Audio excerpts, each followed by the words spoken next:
How to fix auto brightness problem on Android. Hello guys, this is Sarah from Create Login and Delete. Let's get started. So first scroll down and then long press on auto brightness. Make sure automatic brightness is turned on.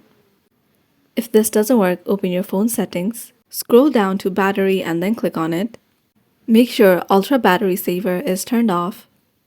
If this doesn't work, restart your phone. You can do this by holding down your power button and then clicking on Reboot. If this doesn't work, you can update your phone by clicking on Settings, clicking on About Phone, and if there is an update available, go ahead and update your phone. So this is how to fix auto brightness problem on Android. Thanks for watching till the end, and don't forget to like, share, and subscribe.